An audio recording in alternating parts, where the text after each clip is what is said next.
It's recording. All right. Have you heard about the recent attacks in the past few weeks in Paris and San Bernardino?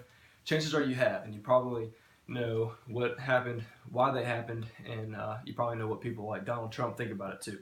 You know these things because they're news. You saw the news, and that informed you of the things that were going on. News is an extremely important part of our society, and it has been from the very beginning.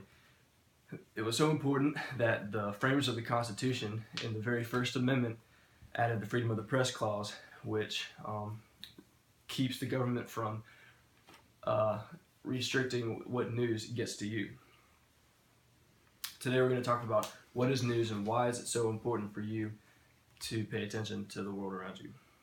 Lester Merkel said, "What you see is news, what you know is background, and what you feel is opinion."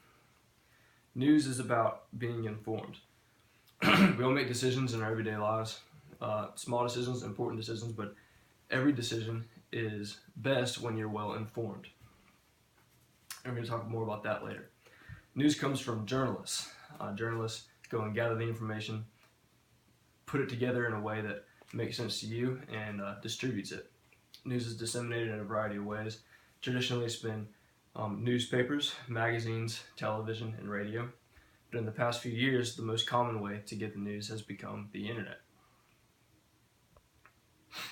Why is the news important? The United States was designed from the very beginning to be run by the people. The citizens make all the important decisions. Like I said a minute ago, the best decision is one that is informed.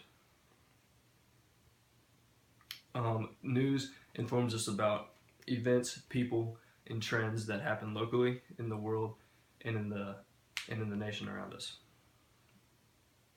You probably know about the presidential race going on right now.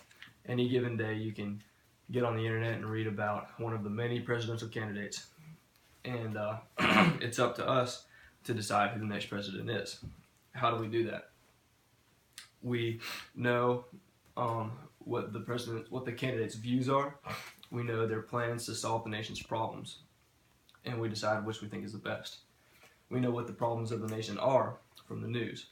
We learn all those things about the candidates from the news. We learn about past presidents' decisions, actions of the government, and how they affected everything.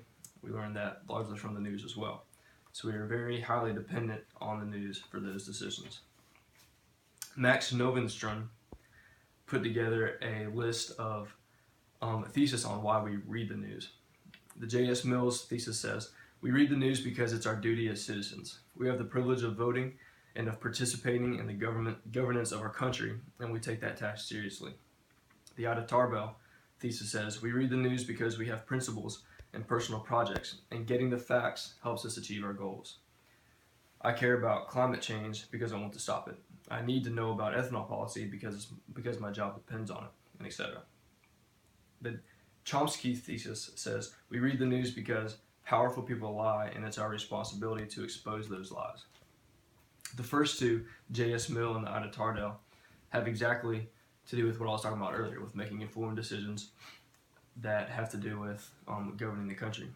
The third one also has to do with that, but it has more to do with the journalist's responsibility of getting good information, true information, unbiased, and the best information regardless of what the leaders actually say. It matters where we get our news.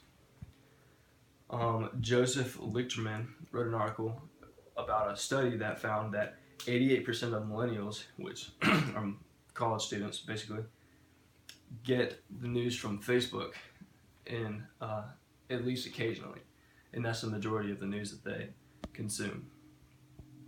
But is Facebook really the best place to get the news? The Cornell University Library has some guidelines on evaluating your sources of information. One of the things to consider is the author. What are the author's credentials? Is he an expert on the subject? Is he a journalist? Just know where that information is coming from. Recency, or the date of how it's been updated. If it's an article from 3 years ago, then it may not be the best information. If it's been updated, then it's probably more recent and better information. The content, the sources, and the coverage